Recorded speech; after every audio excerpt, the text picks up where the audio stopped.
Hi ladies, firstly, massive apologies, truly heartfelt here. I never ever like to let anybody down.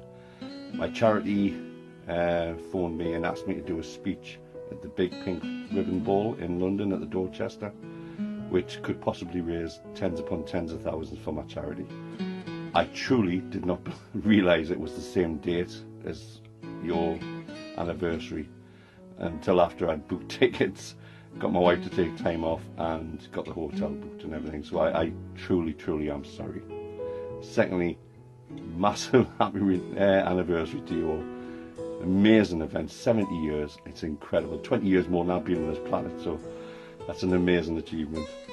A little bit about myself. My name's Colin, I'm from South Shields, I'm 49 years old. But in the last 3 and a bit years I've become known as Big Pink Dress. It all happened in 2014. One of my wife's friends was diagnosed with breast cancer. I'd never give breast cancer a second thought. I was a typical man, sort of like, it doesn't bother me, so although I thought. And then when I'd seen my wife's friend go through what she went through, it was one of the worst things I've ever seen in my life, and I hated it every single step. I'm not a doctor, I'm not a scientist, I can't do anything like that. But I used to be a semi-professional runner, so I wanted to raise a few pounds for breast cancer campaign it was at the time. Now, I worked at a residential home in Newcastle at the time, and we'd just done a show for the residents at Christmas, you know, just a bit of a pantomime and a bit of a laugh. And we did a Stars in Your Eyes show that year. And we all had to pick names out of the hat who we were going to be. And unfortunately I picked Diana Ross and the Supremes. So there was a little bit of umming and ahhing, because you know I'm 6'6", ex-rugby player, ex-forces. I went, yeah, okay, I'll do it. It was so funny. It was I sang Baby Love, I think it was. And when I got the pack through from breast cancer campaign, it was Wear It Pink. Now, I didn't own anything pink except this one item, that dress. So I said, listen, I'll try and raise £350 and do the Great North Run. On the day of the run, I got to the start line in the outfit, and to be honest, I hadn't even given it a second thought of how I was going to get to the end of the run, because it was a fishtail dress, it was tight to the knee.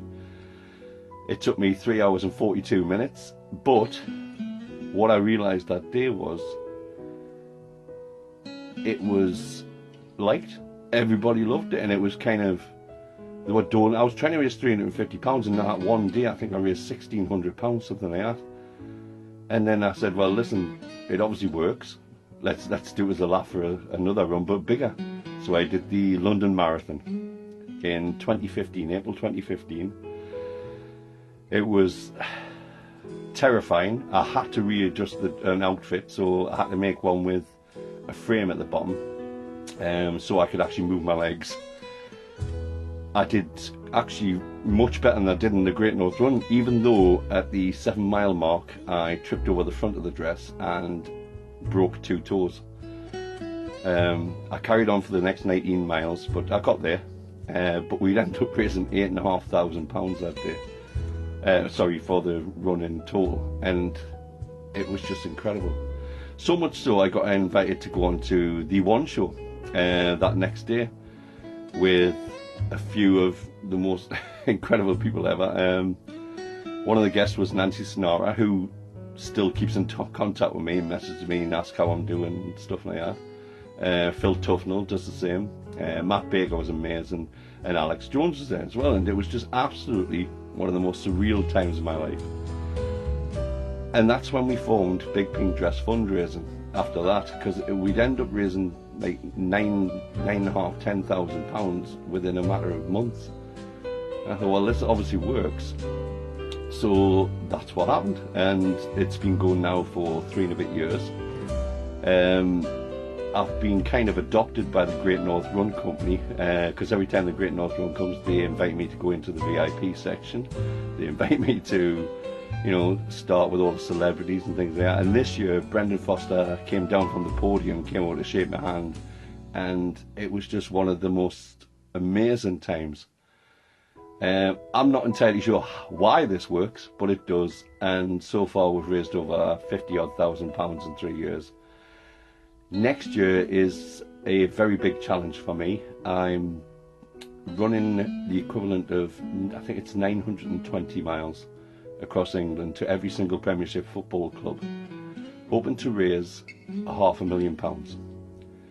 I've got quite a few of the clubs on board so far, and there's a lot of background work and out you have to do. Luckily, I have 3 or 4 girls who've come on board with me, and they are absolutely amazing. See, I'm dyslexic. I have a major problem with organisation, and so, as you probably know, organisation and sorting stuff out. So they've come on board and give me a hand. It's an amazing challenge next year. I'm not going to say this is going to be easy by any stretch of the imagination. I mean, the most I've ever ran is 40 odd miles. So, I mean, a lot of training at the moment. I've got a few people who have come on board as well, like Paula Radcliffe's going to be doing a leg with it, and hopefully Rio Ferdinand. There's a lot of people local, like, you know, Jennifer Bartram, the Look North weather girl. She's going to sort of like do a little bit with us and all. And, you know, it's starting to build up momentum now, and hopefully it'll come off and we'll raise as much as humanly possible to stop breast cancer. Now, that is another thing. I mean, I do a lot of fundraising, but I also do a lot of awareness for people. I go out and talk to people and take leaflets and things there, because I'm a breast cancer now rep. A lot of people find it unusual that there's a guy who's a breast cancer rep. Now, one of the reasons I've actually stuck at this is 2 years ago, another friend of mine was diagnosed with stage 4 breast cancer. What happened was, she had breast cancer. Unfortunately, it spread.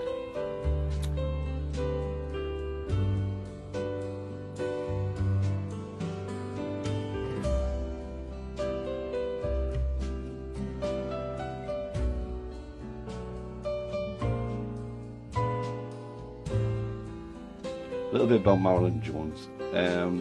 Marilyn Jones, I believe, was 46 when she died. She left behind a 14-year-old son who unfortunately lashed out when his mother died and has gone onto the wrong side of the tracks. He is getting help. He's getting a lot better. He's coming to realise what's happened, why this has happened. And that's why I go around trying to tell people, listen, you need to check yourselves. You need to make sure you're okay. If you find any lump or any abnormality that you're not used to, go and see a doctor straight away. None of this, oh, I'll put it off, I'll go next week, I'll go the week after. Time is of the essence, it really is. Now, every single year in the UK, 50,000 women will get the message, I'm really sorry you have breast cancer. Out of that 50,000, this is incredible, 12,000 women will not make it. 12,000. I don't know 12,000 people. That is literally a fifth of Newcastle's football ground stadium will die every single year. In fact, I worked it out. If you go to work at 7 o'clock in the morning and you finish, say, 2 o'clock in the afternoon, I think it's 4 to 5 people will have died of breast cancer. That's way too many. Now, my goal, the same as breast cancer now, is by 2050, no one dies of breast cancer. No one at all. One of the worst times of my life was just after Marilyn Jones died. I felt like I'd wasted my time. I felt like I'd done something that really was pointless. Well, why did I raise all that money? A week or two later, after Marilyn Jones had passed away, I got a letter from a lady. I didn't know her, and she said she wanted to thank me for what I was doing because she has the BRCA2 gene, and she has a 6-month-old daughter who will get breast cancer. She said by the time she is 30, hopefully, because of the work that I do and other people do, she will have a really good chance of survival without having to worry head off now, and I'm going to show you a few clips and videos of what I've been up to, and I hope you enjoy them and have a great night. I'll speak to you in a minute. Take care. Bye.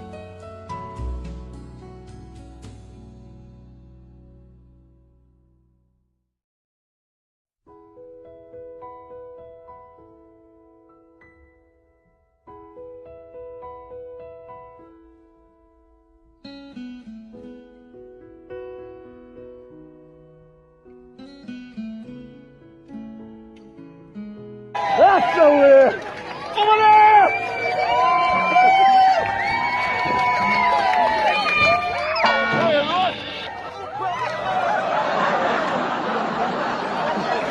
Hi everyone!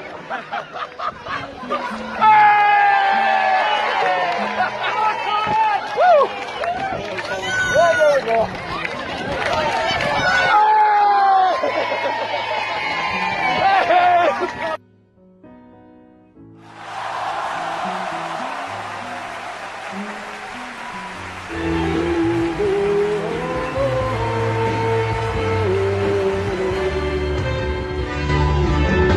When no one else can understand me,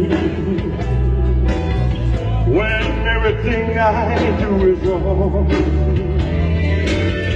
you give me hope and constipation,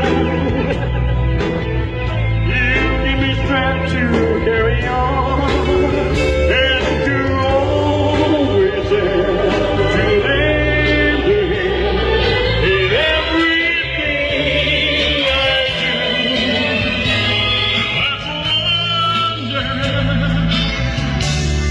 The wonder of you.